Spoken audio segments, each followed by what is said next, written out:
ගරු කතානායකතුමනි අද වැවිලි කර්මාන්ත අමාත්‍යාංශය ගැන කතා කරන්නේ අපේ පළාත් ඇමතිවරයෙක්ගේ වැය ශීර්ෂයක් මමත් බොහොම සතුටින් අහගෙන හිටියා. හැබැයි ඔබතුමා බලාපොරොත්තු වෙච්ච දේවල් ඉෂ්ට වෙලා නැහැ. තාම ඉෂ්ට කරගන්න බැරි වුණා. ඔබතුමා විසිල් විතරයි බල්ටි නැහැ තාම.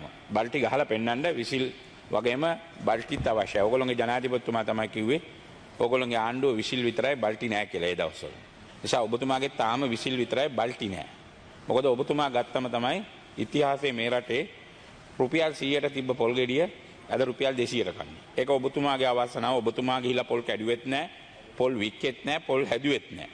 ඒක ඔබතුමාගේ අවසනාව තමයි පොල් ගෙඩිය ඉතිහාසයේ පළවෙනි වතාවට ඔබතුමාගේ අමාත්‍යාංශය ගත්තට පස්සේ ඒක ඔබතුමාගේ වෙලා හොඳ නැද්ද දන්නේ හදාන බලාගන්න පොල් ගෙඩිය 100කින් වැඩි වෙලා තියෙනවා.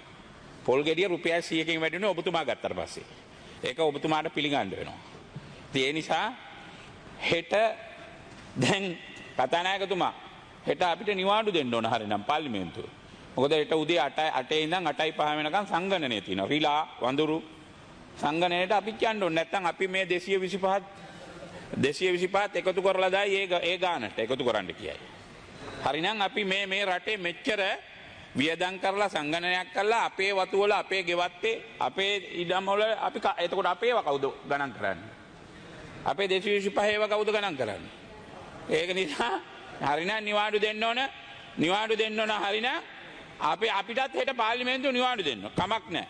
ගණන් කරලා හරි. දැන් ඔබතුමා මට මතකයි ඔබතුමා මේ අමාත්‍යාංශය බාර ගන්නකොට මාධ්‍යයේ යෝජනාවක් ගෙනාවා. මාධ්‍යයේදී කිව්වා ඔබතුමා ඒ යෝජනාව යට ගියා උඩ ආවේ නැහැ.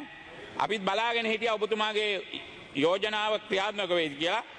ඔබතුමා කිව්වා ලොකු ඉඩමක් අරන් ගෑනු රිලව් වෙනම පිරිමි රිලව් වෙනම දාලා මොකද්ද මගුලක් කරනවා කියලා.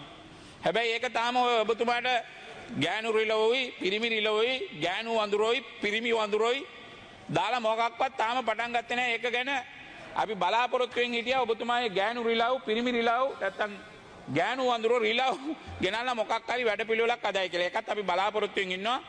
මොකද ඒ වැඩේ කරයි කියලා.